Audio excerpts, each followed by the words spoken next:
Coming up, how Oyster can help you take the guesswork out of your vacations, baking social into iOS at WWDC. It's actually not this hard. Tracking down thieves through the power of crowdsourcing. And would you stream your life via video glasses? All that and a lot more coming up on The Social Hour. Netcasts you love. From people you trust. This is Twit. Bandwidth for The Social Hour is brought to you by Cashfly at CACHEFLY.com. This is The Social Hour, episode 11, with Amber MacArthur and Sarah Lane, recorded Monday, June 6th, 2011. This episode of The Social Hour is brought to you by Squarespace.com, the fast and easy way to create a high-quality website or blog. For a free 14-day trial, go to squarespace.com/social hour. And be sure to check out their annual plans for savings of up to 20% off. And by Audible.com. To download a free audiobook of your choice, go to audiblepodcast.com/social hour. And by Netflix. Watch thousands of TV episodes and movies streamed to your PC, Mac, or TV instantly. Plus, get DVDs by mail in about one business day. For your free 30-day trial, go to netflix.com/twit. Welcome to The Social Hour, episode 11 from Petaluma, California. I'm Sarah Lane. And I'm Amber MacArthur from a steamy Toronto, Ontario, Canada. And by steamy, I mean it's finally starting to heat up for summer, so we're very appreciative of that. So how hot is hot? Because it is not hot at all in the Bay Area at all. In fact, we've had more rain. It's the fourth wettest June, even though it's only June 6th, in history in the Bay Area. Because we've had an inch of rain. Well, it's pushing, it's almost 80 here, I would say. It's getting up there, and it's going to be a little bit above 80, actually, coming up on Wednesday. So we expect to have a fairly warm week, and that will probably lean into a pretty hot summer as well. I feel like a weather forecaster right now. Well, you sound like one. You're actually really good. You know, it's funny. We're talking about the weather and how weather's different depending on where you are. It's kind of crappy in the Bay Area. It sounds hot and steamy in Toronto. We actually have a guest today that is an expert on, you know, trying to figure out where the best place to go is depending on the weather and where you want to get away and so on and so forth, because he is the CEO and co-founder of a website called Oyster. And if you haven't heard of it, he's here to tell us a lot more about it. Elie Seidman, or is it Seidman? Welcome to the show. You got it right. Seidman. Hey there. Thanks for coming on the show. Good to be here. Thanks for having me.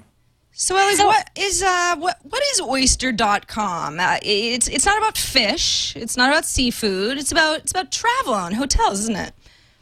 Yeah, it's about basically an expert take on hotels. So if you kind of think about TripAdvisor as user-generated content for hotels, Oyster is expert reviewers who go to hotels for Oyster and cover the hotels, A to Z. And then the hotels get categorized, they get photographed, they kind of get rated with Oyster's pearls. So it's a really comprehensive way to figure out in advance of where you're going to go, what a place is going to be like. And it's really meant to be kind of the most comprehensive place on the web for hotel coverage. To date, it's about 15 destinations and growing. We're in the process of growing rapidly, so we're expanding the coverage pretty aggressively. But today, it's predominantly U.S. destinations, although that'll change in the coming kind of year or so. I have so many questions for you because I was taking a peek on the site, and the first thing that really came to my mind is thinking about sites like TripAdvisor where people go in and leave comments. But I'm curious about the team of people when you say experts. So are these people that you hire, or do you find them as freelancers? Do you pay them? How does all of that work? Yeah, so we've used a bunch of different approaches tactically, but the kind of the core idea is they're people who are very knowledgeable and experienced about looking at hotels and reviewing hotels. A huge part of what the site does also is it covers the hotels photographically. So it's not just what we say, it's also what we see. And we show you what we see. So I think that in a lot of regards, if you think about user-generated content and TripAdvisor as being, lots of different people who have each been to one hotel, and you don't really know them, you don't really have a sense of their perspective. We're, in a sense, one person or set of people who have been to lots and lots of hotels. So we get to compare the hotels to each other. We really bring a kind of a detailed perspective. We've used freelancers. We've used full-time people to do it. The most important thing is they're trained to Oyster standards, And then I think in particular, the photography is a really big part of it. If you look at any hotel on Oyster, we've really covered it photographically from A to Z. So you know exactly what you're going to get when you go. You know, Elie, before I went to my most recent vacation was a trip to Hawaii. And we had looked up the hotel that we thought that we wanted to go to, and sure enough, Oyster had like 600 photos of a hotel on Maui. And what was nice about it was that we had originally gone to, it was Four Seasons. We had originally gone to the Four Seasons website, looked it up, and went, wow, this looks really, really nice. But, you know, the hotel websites are always going to make something look as beautiful as possible and probably enhance it via Photoshop and make that sunset twice as dramatic as it might be. But the pictures on Oyster weren't too far off, and it gave us a much better sense that these are just normal people taking pictures, and nobody has anything to exaggerate. And that was extremely helpful. How do you choose the folks that you decide to work with to make them professionals rather than just someone on TripAdvisor who might have a really different idea of a good experience in Hawaii from me? Yeah, I mean, I think that's the really tough part when it comes to user-generated content for experiences. Unlike, let's say, user-generated content for a Sony DVD player, right? You're really bringing in the subjective element dramatically. So what we try to do actually on Oyster is really take as much as possible the focus on the things that are objective. You know, for example, if is a hotel kid-friendly? Well, there's a whole bunch of criteria define a hotel as being kid-friendly. Does it have certain resources? Are there babysitters? Is there, you know, kids club? Is there a kids pool? There's all kinds of these different things which in a sense are very, very objective. And we just categorize those very closely. So I think you really eliminate a lot of the kind of he said, she said, I loved it, I hated it. The challenge with TripAdvisor that I've always found, and is one of the impetuses for founding Oyster, is that you go there and you look at even the best hotels in the world, in my opinion, and you'll find that there's 10 people who say they loved it and 10 people say they hated it. And so I don't think you necessarily end off in a better place. I think there's a lot of frustration with the complexity of that experience. And Oyster really brings, I think, a simplified experience. First of all, you get this huge visual, so you really see exactly what you're going to get. And then we really comprehensively go through the different features that are really the kind of things that are there no matter what. So kid-friendly is but one example. There's other things. We really try to stay away from those things which are truly subjective. We have a good line, which I think is, we're picky, but we're not petty. So if you had a kind of a rude person, right, a rude bellman or a slightly rude bellman, we're not going to kind of get up and rant about that as the kind of the entirety of our experience. We're trying because to there are always normalize exceptions to an experience, right? Yeah, exactly. And these are complex. I mean, if you think about a hotel right there, you know, the Maui Four Seasons probably has like 400 rooms, right? It's these big, complex organizations. Exactly. There's going to be lots of exceptions in the course of a year.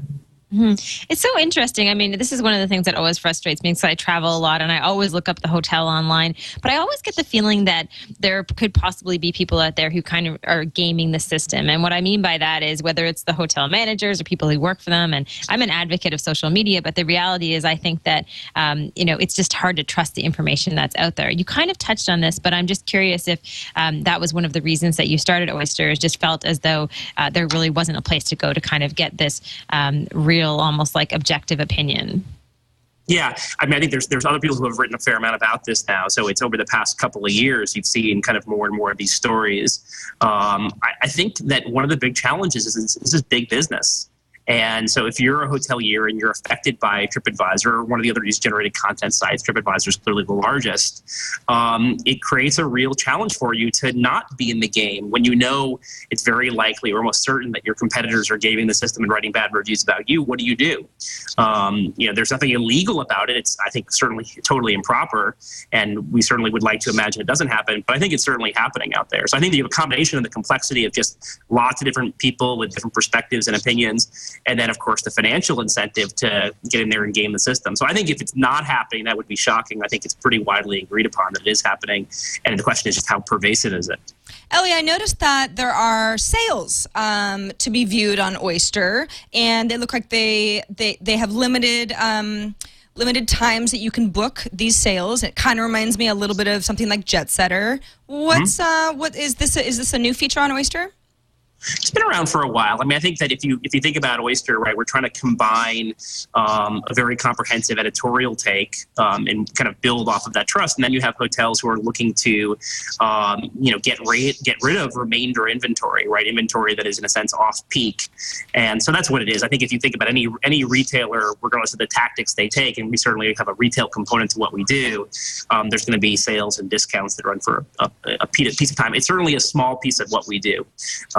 So if you look at JetSetter, it's certainly the entirety of what they do, and I think they do a very, very good job with flash sales. I think they're the best of the flash sales sites by far. For us, it's very much a kind of an add-on. It's a small piece of what we do. Can you talk a little bit about the logged-in experience versus the experience that's just kind of open to the public? Because it seems as though there is the ability to get a lot more in-depth information if you do have an account. Yeah, so there's the logged-in experience and the kind of logged out experience are starting to diverge a little bit, and I think they're going to continue to diverge in the coming couple of quarters as we do more and more, particularly with customization. So the experience that you have, there's going to be twofold. One, today predominantly you can see everything across the site, whether you're logged in or logged out, and that will probably change a tiny little bit over the kind of coming quarters. But I think what's going to be bigger is really a focus on customization, where the site becomes more and more tailored to you. We pick up both because you tell us stuff, a la kind of Netflix, but also because of your behavior, because of what we see about what you like and what you don't like, what you look at and what you don't look at. Try to create an experience that, I think a la Netflix or a la Amazon is as customized as possible to your preferences. Travel is so preference driven. Somebody who's going for kind of a bachelor weekend in Vegas versus a family who's going to San Francisco or LA for the weekend, very different set of needs. And there's as you can imagine, right? And there's a lot of stuff on the site. So we want to try to make the site as easy as possible for you to discover the things that are really best suited for you. Elie, I love the photo fake outs. The photo fake outs are awesome because this is exactly what I'm talking about. It's two versions of a photo, maybe what the hotel would like you to think is going on versus reality. Like for everyone who's watching the video stream right now, it's a sexy guy with a surfboard walking out of what ends up being a very small pool. What would he be doing in the pool with a surfboard? It just kind of looked like an interesting background at first. Do you have representatives from hotels angry at you guys? Stuff like this? It's interesting. I mean, what we say is that if you like the truth, you'll like Oyster, and if you don't, you obviously won't. And so I think we're doing very, very simple things. We go to a place, we take the same photo from the same angle or the same place, and just show you what's really there. And I think what makes it so compelling, what makes it so funny, is we've all had this experience in one way, shape, or form or another, right? I mean, if this didn't resonate at some very deep level, it wouldn't be entertaining. But the reason it's been so entertaining is because we've all had this. And I think it's unfortunate. It's a product, right, that you can't see before you buy. You can't return once you arrive, or certainly it's very hard to. And it's expensive. It's your it's your time, particularly if it's vacation, it's emotional time. We did this because we love hotels, not because we dislike hotels. And I think if you look on Oyster, you'll see there's a ton of fantastic hotels that look as beautiful on Oyster as they look in real life. So I think if you think about Oyster broadly, it really rewards hoteliers who do a fantastic job. We've heard kind of the rumbling, certainly from hoteliers who don't like it. But what does it really say? I mean, it's kind of nothing to really respond to. Right. I think it's fantastic. It's just sort of the reality of all of it, huh, Amber? Yeah. We've all experienced that. You go online, you see a picture of a hotel room. It looks really bright and spacious, and the pool looks fantastic. And you get there, and it turns out that the pool is like a waiting pool, and your hotel room is dark and dingy, and it overlooks some really loud club. And so I think we've all had those experiences, and it's almost like it's too easy to lie online. So it's about time someone has kind of stepped up and actually started to give a more truthful view. I was just reading on the New York Times that the Travel Channel has invested over $7 million in Oyster.com. Can you talk a little bit about that relationship and what it means for the future of the site? Yeah. So recently the Travel Channel invested $7.5 million in Oyster as part of a $10 million financing. And it means a bunch of different things. I mean, the broad idea behind it was, they believe in kind of a very high quality content approach. And I think where they really play is kind of inspiring people, right? You're sitting back, you're watching TV, and you see like Anthony Bourdain going to these really cool places and doing those cool things. And you then want to go do them yourself. And so I think what we very much, our combined vision between the two of us is to say, okay, how do we enable that? How do we make that possible so that there's a next step beyond just watching it on TV? So whether it's, that afternoon or a month or 2 months or 6 months from now, you can go and do those things. I think from a very practical perspective, the financial resources of Travel Channel and Scripps, which is the owner of Travel Channel, really means for us that we can go and expand the coverage of Oyster to be totally comprehensive. So the goal over the coming 18 to 24 months is to take Oyster and the Oyster concept and really go around the world. I think if you think about places like, I was just in Africa 10 days ago, and I think for most people, particularly in the US, going to Africa is that's exotic and it's far away and it's a little bit scary. And I think if you imagine a destination being oystered, suddenly that becomes much less risky. You're not going to show up and have that experience that is unexpected. So I think Oyster is fantastic for the US, and I think it's great, but I think it's going to be even more exciting and interesting for a lot of kind of more exotic destinations around the world. So having the financial resources to go do that is certainly, really, really important to accomplishing the vision we have for it. Very cool. Looks like an awesome site. I will definitely be using it, and I hopefully will avoid those hotels that have been lying to me for years. Yeah, exactly. Elie, so much. One quick question before we let you go. You've obviously, you do this for a living. You're well-traveled. You have a lot of experience with hotels and what's good versus what's bad. Is there just a top destination that, if money were no object, you just can't miss in the hotel world?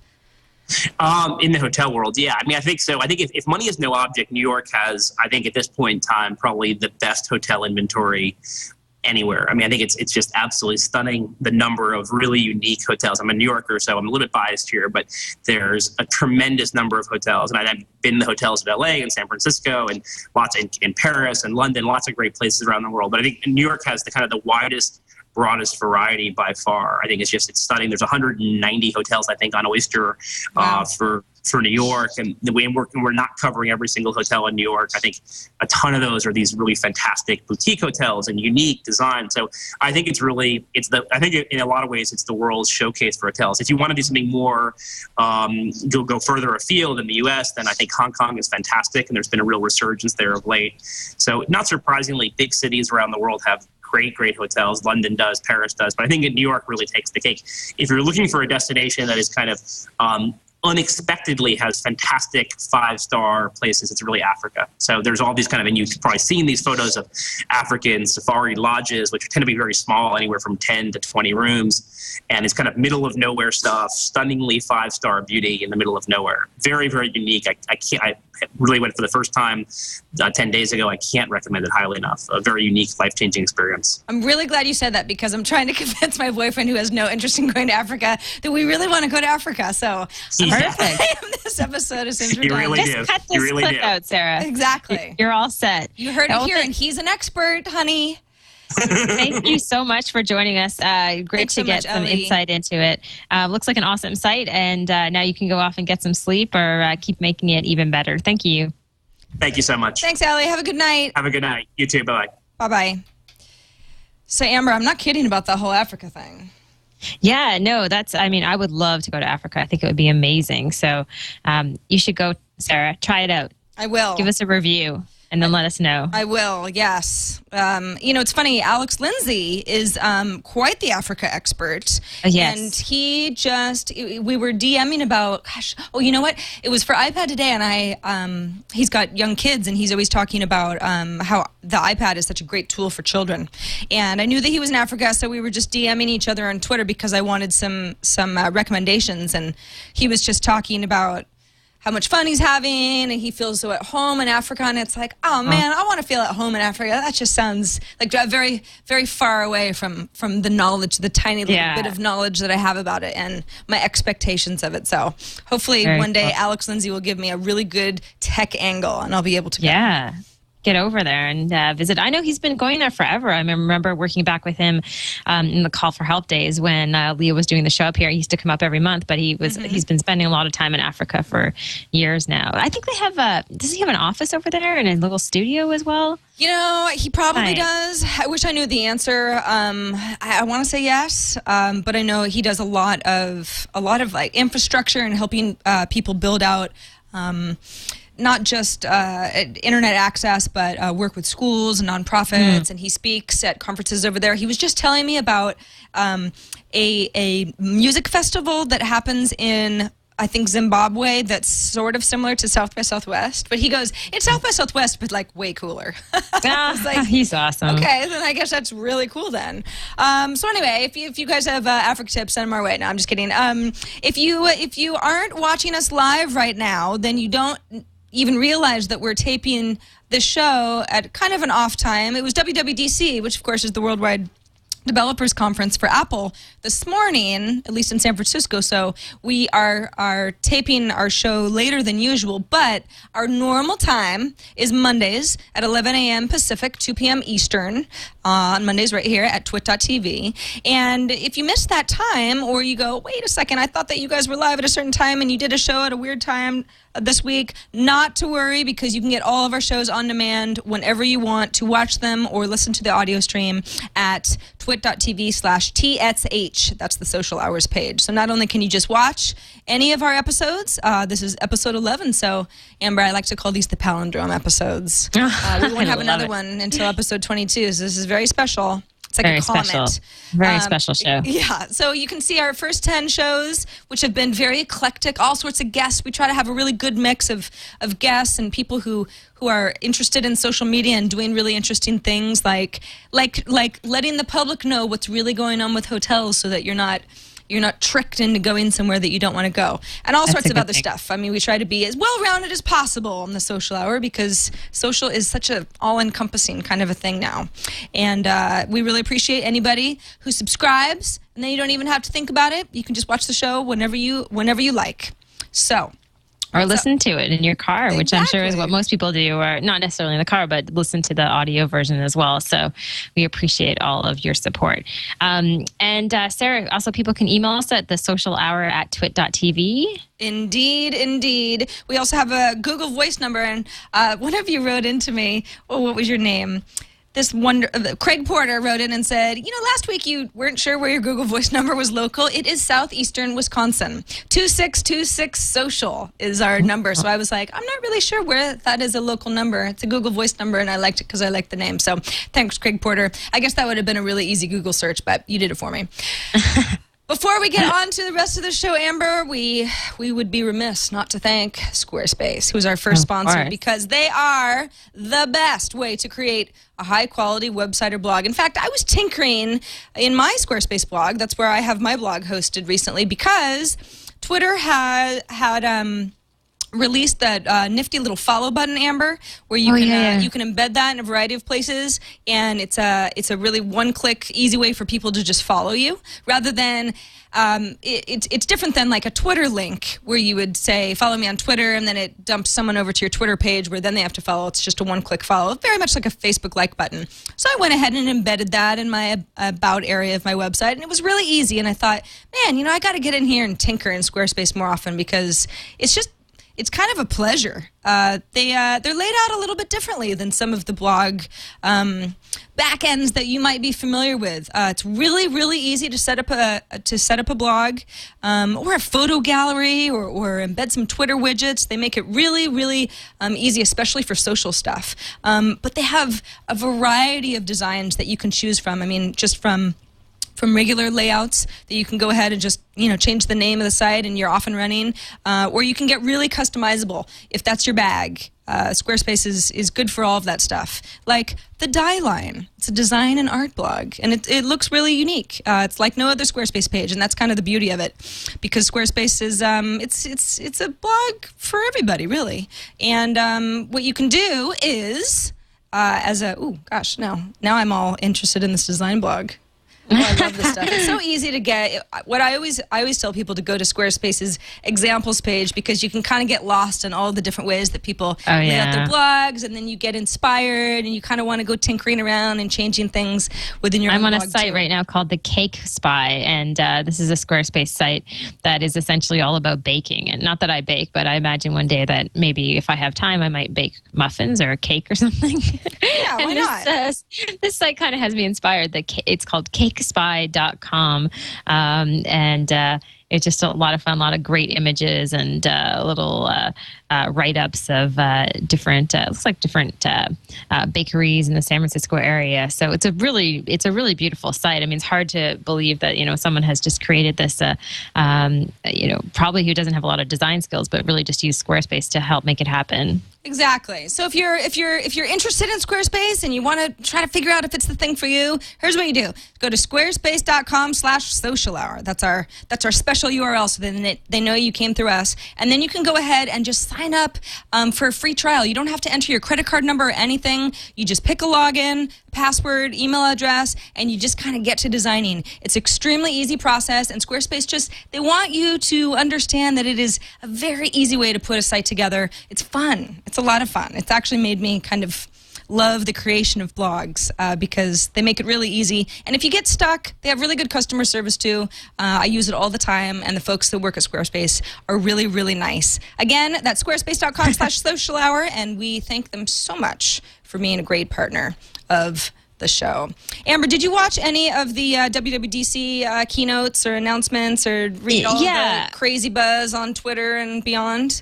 Yeah, you know what? I was actually invited to go out there to see the keynote. Unfortunately, I had a speaking event in Toronto, so I couldn't make it. So I've been trying to play catch up and keeping on top of some of the recent news. I mean, it seems like although there were a few different announcements, nothing obviously too massive, but on the social side, a few things. Probably the thing that I thought was the most interesting is iMessage, which will replace texting. So the idea that you can get together with groups of people and have chats on your iPhone. And the reason it's of interest to me, I've been a BlackBerry user for a while, although I do have both, and I use BBM on the BlackBerry, and that's one of the reasons I love it, is just the idea of sort of messaging with people and doing group messaging. It's just really handy for my other friends who have BlackBerries, and I know a lot of people who are BlackBerry users love that feature so much, and it's one of the reasons that keeps them stuck on that particular device. So not a big surprise, I guess, that you'll be able to get this on your iPhone, but I think it, on the social side is something that we should mention. Yeah, absolutely. It's interesting.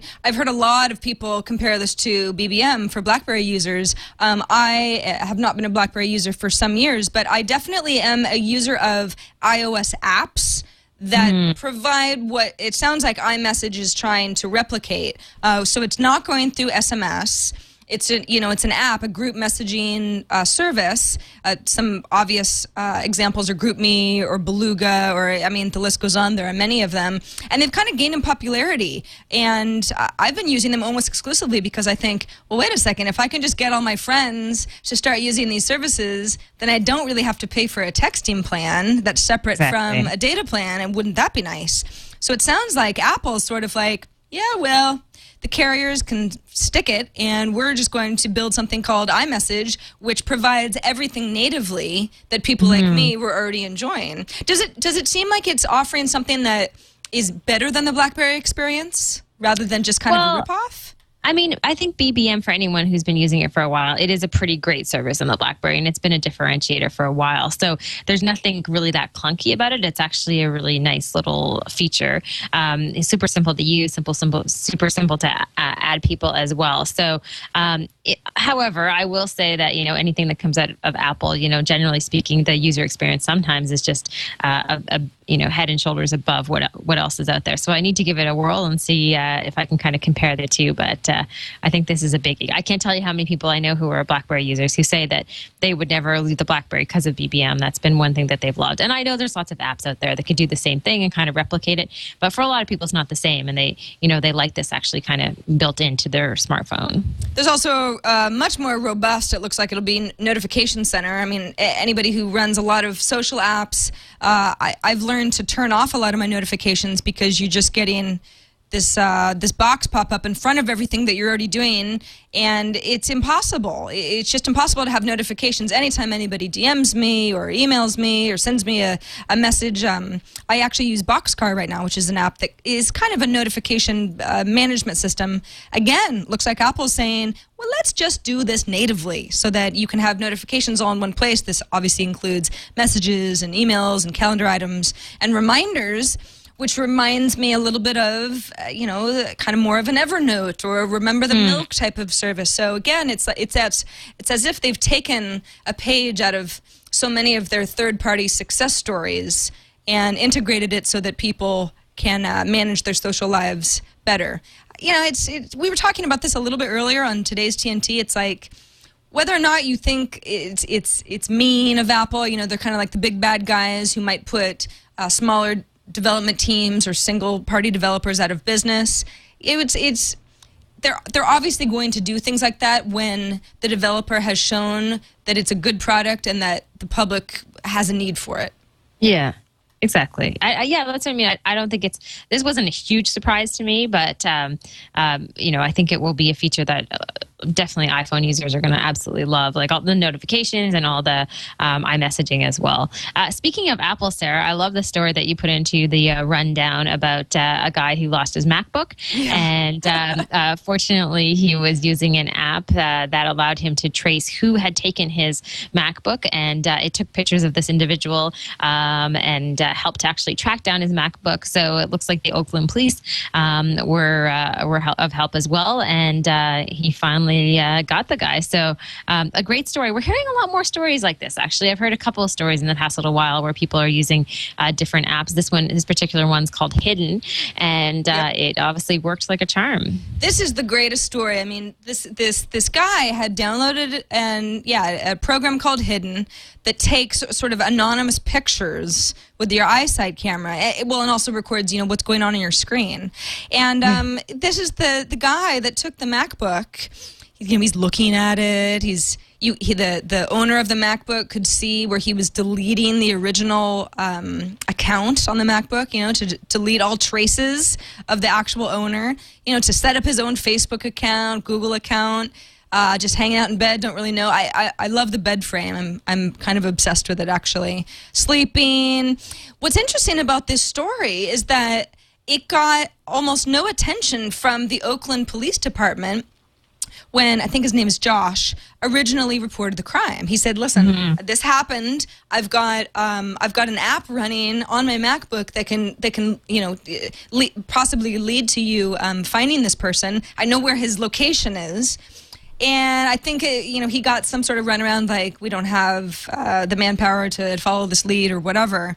Well, it turns out that he put together a Tumblr log. That was where the pictures that I just showed you came from. And, of course, socially it spread like wildfire because not only is it kind of funny, because, he's obviously capturing somewhat humorous pictures of what is this man doing with my MacBook in his weird house type of a thing, but it's kind of ingenious how he was following along. And I believe it was when Good Morning America caught wind of the story, called the Oakland Police Department to inquire as to why they weren't giving this theft more attention, that then they said, let's give it more attention. And so he eventually got his MacBook. They found the guy, and he got his MacBook back. He also posted, it's really interesting, on Flickr, to his Flickr account. Joshua Kaufman's his name. Just a little snapshot in the first few days of where all his traffic was coming from, which just gives you a sense of how many folks were actually visiting his Tumblr log and from where. Most of them were direct links. Facebook was the second as far as referral links go, with Twitter and then Reddit and then Dig and then so on and so forth after that. But turns out Facebook definitely wins for anything non-direct as far as referral links go, which is in line with what we've been hearing lately. Yeah. That Facebook is really the place that drives the most traffic, with Twitter in not a very distant second in this place, but definitely second. It's great. I love this stuff. Great story. We should also mention that if you're interested in getting the hidden app and using this to protect your own laptop, that I was just looking up online. So for a basic subscription, it's about $15 a year. That is so reasonable. I mean, you can protect one computer. That works out to about $1.25 a month. So a really, really good solution to be able to make sure if someone steals your computer that you can track them down. If you get the home version, it's $45 a month. So that protects up to 5 computers. So a lot of fun, and I'm sure that we'll hear many more stories like this. Hopefully it will make those thieves scared out there, Sarah. Yeah, exactly. This is the sort of program that I can imagine someone explaining to me and me saying, well, that's for really paranoid people. Until something like this happens, and then you go, I wish I would have had that installed. So, yeah, I love it. So Josh Kaufman is like, yes, finally. Yes. So, and speaking of stealing stuff, Sarah, we talked about, I think it was Urban Outfitters, how there was an artist from Etsy who I guess their design had been stolen, and I think it was for necklaces, if I'm remembering correctly, that were in the shape of different states.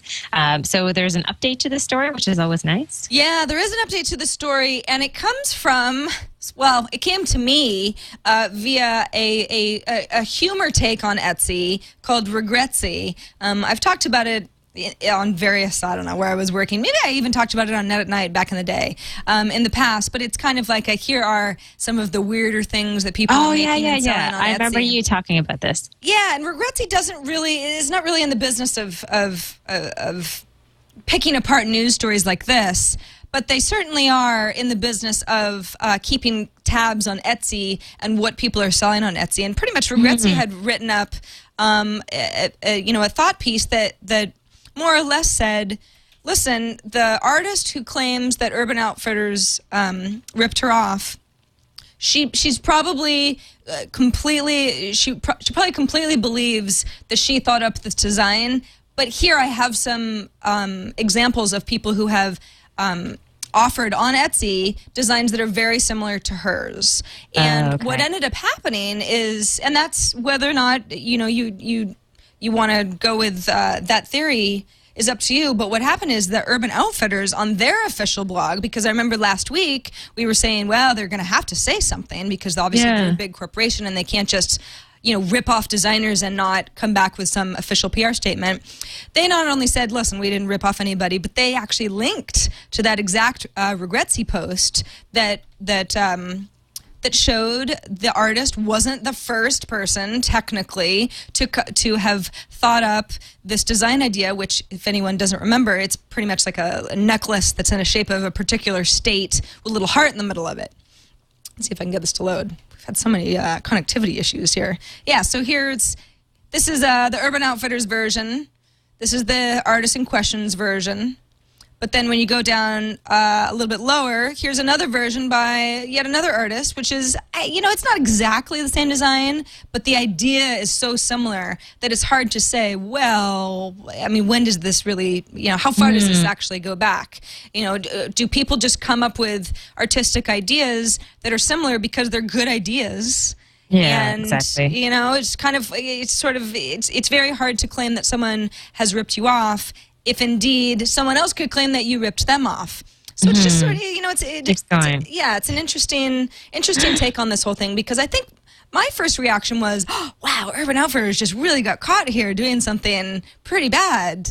And I guess it's not always that easy, especially when it comes you read to a little bit artwork, more and you right? realize that, I'm sure there's a lot of people who have done those types of designs, but it's fun to follow along with the story, right? And the story never ends in the social media world, which is always interesting. It'll keep going on for so long.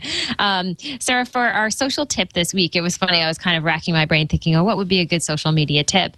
I'm always stumbling across new things, but I saw something last week that I've never seen before, and I thought it was really fun for people out there who manage their own Facebook page and are looking for a creative idea to really highlight someone in their community, a member of their Facebook page. So I use a storage facility in Toronto called Storage Mart, and they had written me an email last week and said, hey, we want to feature you as our friend of the week. And I thought, yeah, that's no problem. Do I have to do anything? And they said no. And I didn't really realize what they were doing. I thought maybe this was going to be a blog post or something written up. Well, it turns out what they do with their Facebook profile page, so they have their own Facebook page, and with the picture, the profile picture, is they essentially take a person's picture and they highlight that person with their own, within their own profile as the friend of the week. So it's taking advantage of that real estate on Facebook where you normally just have your company's logo and actually putting a person there and saying, this is our friend of the week. We're highlighting a fan of our company. And I've never seen it done, like I mentioned. I just think it's fun. It's an easy way, obviously a free way, as long as you get permission from the individual to use their picture, to kind of showcase someone in your community who you're really proud of them being a customer or a client. So this is, we're looking at a gal named Navina right now, who's, I guess, the friend of the week. So now, when you said yes, okay, I'll agree to this idea, was your profile picture the friend of the week, at least for some amount of time? Yep. Yeah. Oh, so they just put my picture up there. So it's a simple, I mean, it's a little tiny thing, but it's a simple thing that you can do with your Facebook page. Here you are. So they're saving these all, each friend of the week. Oh, that's a good picture of you. That took a lot of work, that picture. For people who are listening and can't see this, I have to tell you, I went to a photo shoot for like 6 hours with a stylist and, a cameraman and obviously, and a bunch of people and makeup person and hair. And they took this picture and there was a stylist there and she had all these clothes and the picture is my head. So it was just kind of a funny shoot. So literally they took forever to get a shot that's now my Facebook profile. Well, it's a very nice one. Like it. I love this idea from Storage Mart. You're right. This is almost, it's like one of the simplest ideas they could have come across, but I've never actually seen it before. So you get these folks who are loyal customers. Storage Mart says, we want to make you friend of the week. The folks say, okay. So, I mean, they're getting their permission. And then imagine how cool it is when you end up being friend of the week and then you tell your friends. And it's a great word of mouth, certainly on Facebook. Exactly. And then, I assume that Storage Mart gets some word of mouth to, actually their core business as well and get some more customers out of it. Yeah, it's just the recognition I like. It's just a fun way to recognize someone in the community. So there's our tip of the week, Sarah. I love the tip of the week. What I also love is Netflix. Netflix is the way to stream instantly over the internet, your computer, your TV, your Xbox 360, your PS3, the list goes on. Movies, TV series. It's the best. I'm a Netflix instant user and I watch way too many movies, but it's actually a really good excuse because I'm like, I have Netflix, I'm paying for the service and I can get unlimited stuff just streamed with just a couple of clicks. I actually have a Netflix enabled Sony Bravia TV, so it's even easier for me. I don't even have to go through an Apple TV, although I could if I wanted to. It works really well with Apple TV. You can also, if you're a DVD person, you can get DVDs sent to you in the mail. That was how their model originally started. People knew them that way, and people loved them. So you can still do that if you're more of a in and out of the mailbox kind of a person, or you can go instant. It's always up to you. They have a lot of titles, especially their instant collection is growing by the day. They've got old classics. They've got new releases. If you're a Blu-ray fan, you can get those sent to you via DVD. And if you want to check out Netflix, here's where the special comes in. If you go to netflix.com/twit, you get 30 days for free. Just 30 days of watching movies and TV series. Amber, how many movies do you think you could get through if you really had 30 days? Oh, I think quite a few, but I could get through a few. I'm into the series. Like right now I'm watching Mad Men and I never watched Mad Men before. So I'm on season 2. So I'm more of a series person. So like I could literally get through a series like within a few days. If I'm addicted, I'll stay up till the wee hours of the morning watching something because I can't stop. So right now I'm watching Mad Men, but with shows like The Wire, I literally watch that back to back. I've done that with Dexter as well. So I'm a series gal. Yeah, I hear you. I'm actually, I'm getting through Breaking Bad right now.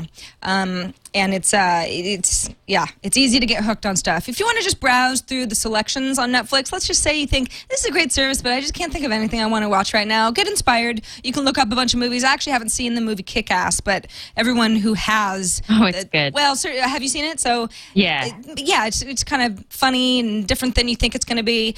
let's just say you go to Netflix and you think, okay, maybe this is the service for me. I don't know if I want to commit. Just start the free trial because you can at least get some free movies out of it, right? So so you just click on start your 1 month free trial, enter your email, password, continue, and you're off and running. You get your email and you set up your account easily, and you can just start adding stuff to your queue. It's that easy. This is what I want to watch next, and you go ahead and watch it. Netflix is awesome. And for anybody who's like, I know it's awesome. I already have an account. What do you want me to do? Maybe consider Netflix as a gift for a friend, for your dad, someone who just graduated, dads and grads. I keep seeing people, graduates having parties every Friday night, everywhere that I'm going around the city. It's graduation season. Maybe somebody's birthday. They're a movie buff, but they're maybe not all that technical, and they think Netflix is like kind of a big deal, and they're not going to pull the trigger. Great gift. Think of giving someone a year of movies. Awesome.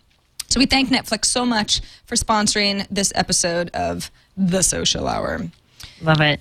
All right, Sarah, we have lots of feedback. It looks like emails and voicemails. Do we want to try to tackle all these or pick a couple that are good? What do you think about the voicemail? Yeah, well, we did get an email from Kathy Grant, who, in a nutshell, was like, I want to be part of Twitter, but I feel like I don't really have any followers, and a lot of my friends just aren't on Twitter, and what do you do? We also got a similar voicemail from Anonymous. Didn't leave his name, but it almost is. It's sort of the same request. So let's listen to that voicemail. It's your show, and I'm not the best at social. Hi guys. So been listening to your show, and I'm not the best at social media or understanding how to use Twitter and that kind of thing. And I was thinking that it'd probably be a good idea for you guys to just do a newbie show, a show just teaching us, even though it's kind of expected for everybody to know how to use Facebook and Twitter, but, wouldn't it be great to just teach us how? And I've got like 20 Twitter fans or whatever, I follow 20 Twitter people, and sometimes I don't even like the mainstream so I can get all this news you guys talk about.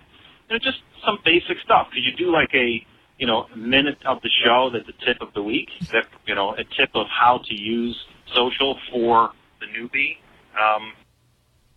So he gets cut off, but Amber, I think the request is pretty similar here, is that folks, and I'm always being accused of using the word folks too much, so sorry for anybody who's playing a drinking game. Drink, because I just said it again. But a lot of people who are trying to be part of social media, and they don't necessarily already have a big group of friends who are on Twitter. Just to use an example, this applies to a lot of other social networks too. And it's like, how do you get involved when no one's really following you and you feel like you're just talking to nobody?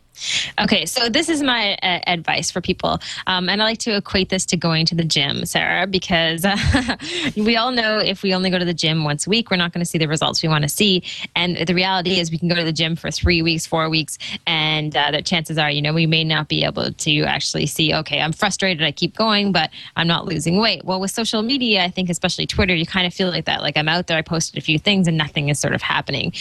So what I would say for newbies, a really good tip, and I know this has helped a lot of people who I've helped get on Twitter, is to commit every day to following, let's say, 10 new people. So following 10 new people and having conversations or saying hi or like sharing links with like half of them, and kind of committing to that as sort of part of your daily routine. And then literally within, a few weeks, you should have some sense of community and people who are out there who are having conversations with you and talking with you as well. So it takes a lot of effort. It's not like you can just show up and something's going to happen. You have to really put yourself out there and start getting immersed in conversations that other people are having. That's a good tip. What about, but you don't just want to follow 10 random people each day, or I guess you could, but you'd want to make sure that, hey, if this person isn't, if I'm not getting a lot out of it, or somehow I feel negatively towards what I'm getting from this Twitter feed, you can always just experiment, right? And follow other folks. Maybe someone, if Amber is following a lot of people and you think, oh, I have a lot in common with Amber, I'm probably going to be interested interested in a lot of the people that she's interested in, you can just browse who Amber's following and pick and choose. Or use wefollow.com, and we're both familiar with that site.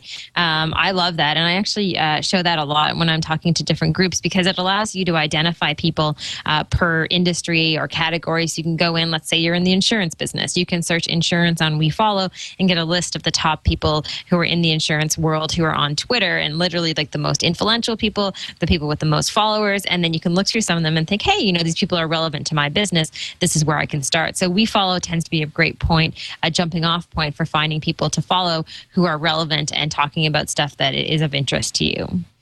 Well, so yeah, I guess the moral of the story is it can be hard to jump into social media when you don't feel like you've got that built-in community already, but you know, a lot of people started that way, and the more that you interact, and I think that holds true to even sort of the old way of comment on other people's posts if you want people to, you know, read your stuff, and just the interactivity is the name of the game, and you really can get a lot out of it. But it, you know, it takes some time. You know, you got to work at it. It's not effortless, just like your gym analogy. Yeah, exactly. It doesn't happen overnight, right? It takes a while. Exactly. So, Sarah, we also got another email from Vaughn, who wrote about Clout. See, we had a great conversation about Clout. I think it was last week. Yep. Clout, which allows you to get a score for how influential you are on Twitter. We sort of both said that you don't get too stuck on the scores. Maybe it's a good idea, but you don't want to get too tied to that. And nonetheless, Vaughn has written us to talk about how he uses Clout, and I think this is kind of interesting. Yeah, he says, I wanted to let you know how I view Clout. For me, it's not about reputation and comparison, because we had said you don't want it to become too much of a popularity contest, and we're a little uncomfortable with those sorts of services. Vaughn uses it as an indicator to see, am I using Twitter the right way, and am I using it effectively? I like to see the people that I'm influencing and who I am influenced by. I think it does a good job of telling me how I'm engaged, as well as how many people are engaged with me. I'm interested in being a useful member in society. I want to talk about it and share things that are beneficial to my social network, and I think Clout helps me show how I'm doing at that. Vaughn, that's a really good point. I actually went back, Amber, and once I read Vaughn's email and just spent a little bit more time on Clout to get a sense of, you know, I think that I was a little bit stuck on what my score was before and the fact that it had dropped for reasons that were somewhat unbeknownst to me. And a little less time on who exactly Clout was telling me I was influencing and who I am influenced by, and what category. Clout has lumped me in the broadcaster category, because apparently my habits show that I'm very good at disseminating information to a large number of people, but I'm influenced by Gina Trapani, for example. And if I click on her profile, she's a pundit, which they categorize her as someone who doesn't just share news, but creates news, widespread opinions, highly trusted, recognized as a leader. And so I was like, wow, that's interesting. So I compared our graphs, and they have these kind of neat graphical representations of how I show up on the style comparison board as opposed to Gina, for example, and just kind of how we measure up to each other.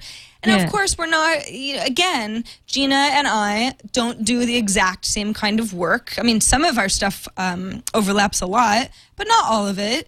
And she has a lot more followers than I do. So, I mean, there's certain numbers that are just going to look better on her graph. But I did kind of feel like, you know, maybe Vaughn is onto something, where if you want to really pay attention to influential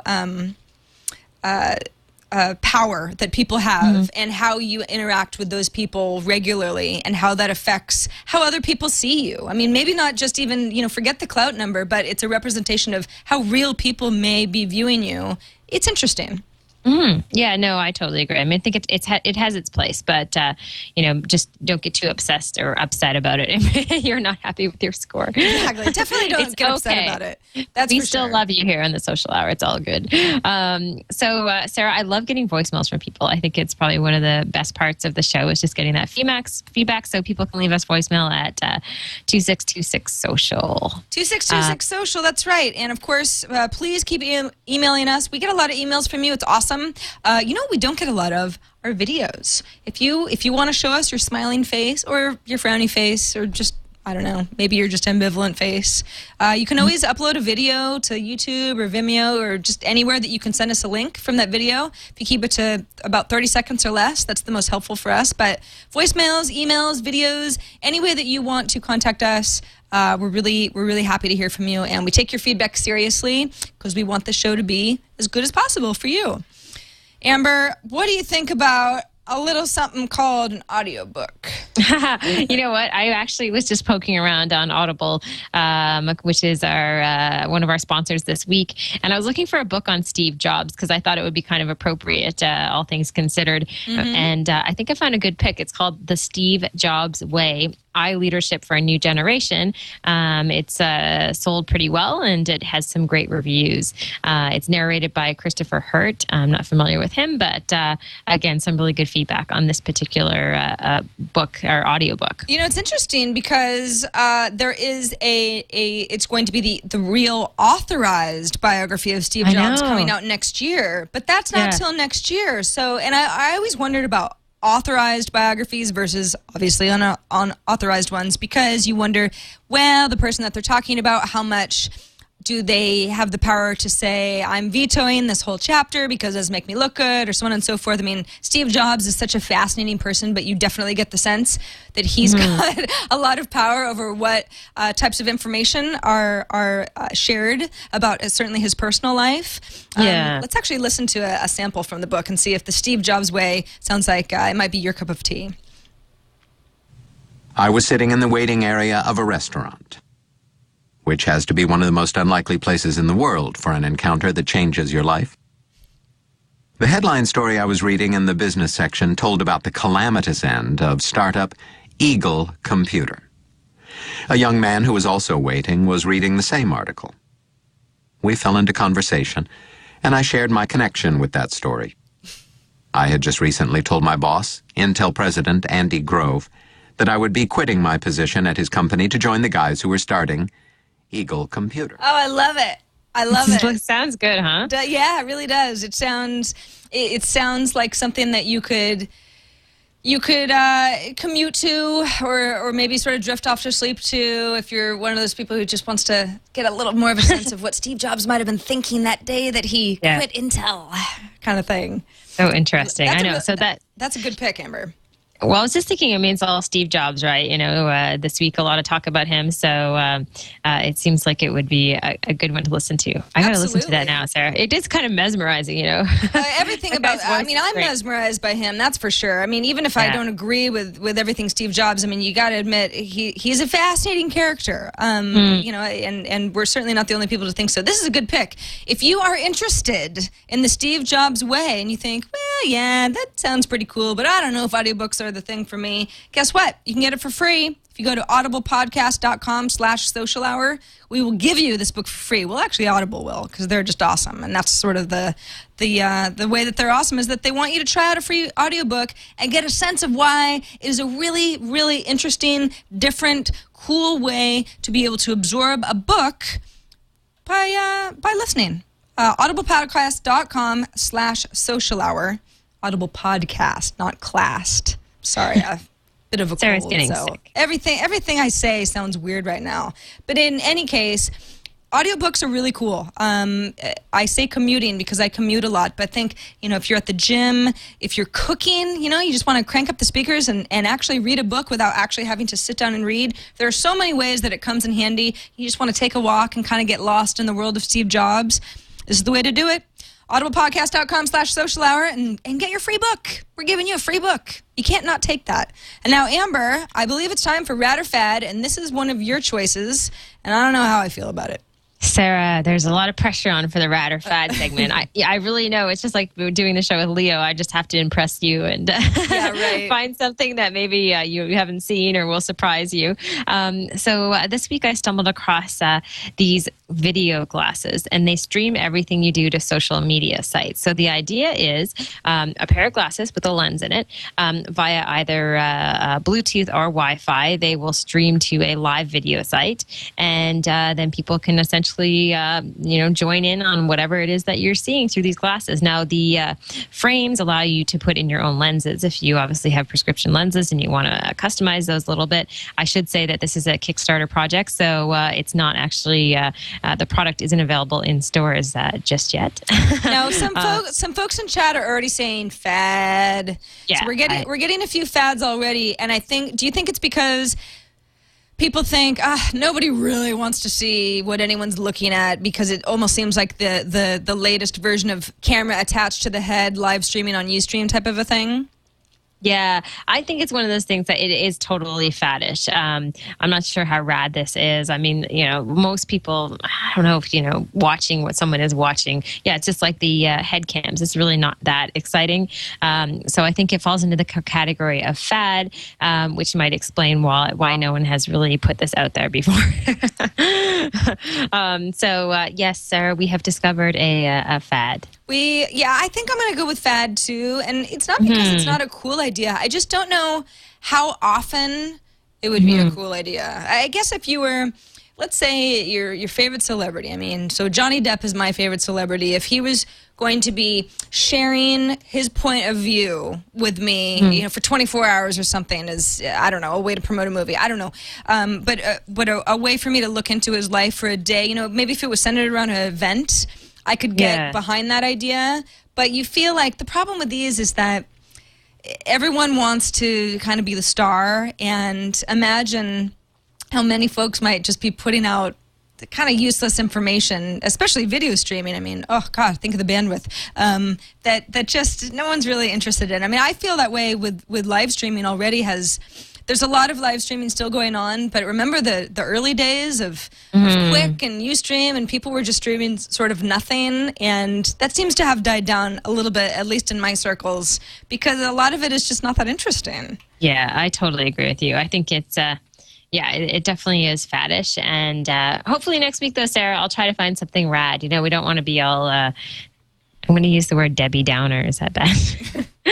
Right, exactly. We have to think some things are rad anyway. Yes, and we were on a phase there. We had a few weeks where pretty much everything was rad, and then I think we recognized that we have to identify some fads. So next week we're looking out for something rad. Maybe someone has something rad out there and they want to email us and let us know about it, and we can take a look at it. Obviously, it's got to be sort of in the social stream, and it might fall into our last feature piece on the show. Absolutely, yeah. We definitely want to hear your rad or fad ideas. Whether you think something is rad or fad, you can even float us a link and say, I don't know, what do you guys think? Or you can say, this is rad, here is why, and we'll read your explanation on the show. Definitely do that, because God knows, everybody's got an opinion. Video glasses, streaming, social activity, fad for now. Who knows? Maybe in another couple years, everyone will think it's rad. Things do change quickly in the social universe. We could be wearing them any minute now, Sarah. That's true. Yeah. All right, Amber, that's it for this episode of The Social Hour. We started a little bit late, and again, we're streaming at sort of a weird time. It's still on Mondays, but I think we kept it to about an hour. A reminder to everybody that we're live on Mondays regularly at 2 p.m. Eastern, 11 a.m. Pacific. Our website is twit.tv/TSH. And of course, you can find us, subscribe to us, find us on iTunes, find us on YouTube. We upload everything to YouTube. Amber, I noticed that you've been embedding our videos on your personal website. I should totally start doing that. I don't know why I haven't been. But we try to make it as easy as possible for you guys to enjoy the show. So we really appreciate you doing so. Amber, I want you to be able to go and enjoy the rest of your evening, because I know it's really late where you are. So thanks for doing the show late in order to accommodate our live coverage earlier today. No problem. And I hope you feel better, get better, and I will see you next week. Okay, Amber, see you next week. We'll see you guys next week on The Social Hour. Bye-bye.